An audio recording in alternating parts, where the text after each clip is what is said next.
Hafaday Guam, and welcome to Fiesta Friday, the one night when we celebrate all things wonderful and culture here on the island. We got a great show for you tonight because we are going to be talking about Pagat. It is a University of Guam production that is locally written and produced about the Chamorro spirit, culture, and identity. And here is a brief clip about it. Then we'll talk with some of the producers of it when we come back.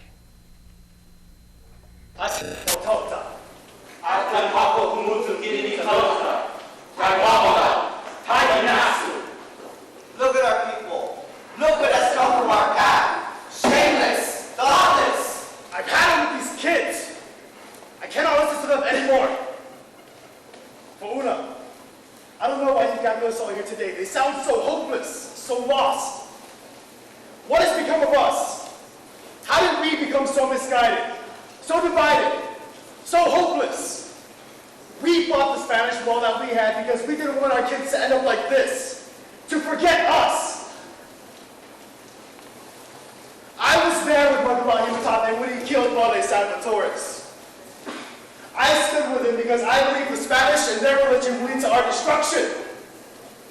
I tried to block their path to our people, but now, as I listen to these men holding foolishly bicker, I can see that I failed.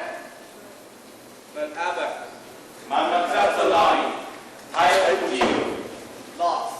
Led astray, without scars. Pilar, your name means to seek, and I urge you to look deeper, to remember. Throughout our history, many of us have felt just as lost as our children do today. Many of us couldn't get along or decide which direction to paddle in. Hagu. That Hagu. I remember a time when the two of you led our people into a battle against each other. We didn't need the Spanish to kill us. We started killing ourselves. Some of us made the choice to kill each other for the Spanish. This was a very sad moment in our history. Lola, you were one of the greatest Bevacqua of your time. All hope seemed lost in the Spanish thought they had taken our island. All right, once again, that was Pagat, a University of Guam theater production, and we are going to talk right now with Vicky Leon Guerrero and Dr. Michael Bevacqua, two of the writers of the production. So congratulations on doing this once again. It's going to air, mind you, that was just a snippet of it. You can watch a special presentation of it this Sunday on Docomo Channel 2 at 8 p.m. So Hafaday and welcome. Hafaday. Thank you. All right, Dr. Bevacqua, always a pleasure. And Vicky, welcome back, because I know we talked about this in brief a few weeks back and everything, but at least now, we get a chance to expound on some of the concepts and everything. The clip that we saw, and either of you can jump in for this, obviously very, very intense, and fittingly so, because of the history of our people, is not certainly without its strife and everything like that. But what is the overall tempo of the play and the theme? Well, the clip that you just saw was of Ilau, and Ilau is actually an actual historic figure who fought alongside Matapang when he killed Blas and Vince Reyes. And so Ilau represents, or he's part of a group of Aniti, so the cast is broken into modern characters and then also a cast of Aniti or spirits. And the spirits themselves are kind of trying to figure out, well, what's happened to our Manhoban, to these modern characters. And so Ilau in particular, he kind of voices that, that perspective that, how did they become so lost? What were we fighting for? Why is this who we've become today? So it kind of takes on the theme of the overall play, which is this kind of search for identity. Who are we now? What must we do to sort of hold on to our culture? Mm-hmm. Now, Dr. Bevacqua, one of the hallmarks that you brought to the table in the recent years that you've been involved with education is a sense of accuracy and a sense of the history that our people have gone through and everything. In this play, how is that portrayed, along with the chronology of the Chamorro people? And so, well, in the play, you get to sort of experience different moments in the Chamorro story, which a lot of people sort of don't know about or skip over. Mm-hmm. And so, one of the parts that Victoria is most sort of proud of, actually a lot of them she's very happy about, because she went in and did research and sort of found the quotes that the Spanish actually said our people said at that time. There's a battle between two chiefs, Hula and Hineti. Hula fought against the Spanish, Hineti fought for the Spanish. And so the priests wrote down quotes that they said in defense of the Spanish or, in defiance of the Spanish. And so they were incorporated then into the play. And even sort of there's another section in which a woman talks about the sexual violence that Chamorro women experienced during World War II. And so a lot of that is drawn from actual testimonies of of Chamorro women who experienced that, describing what they went through to try and protect themselves, describing the abuse that they endured. And so that realness in it actually really helped people connect with it.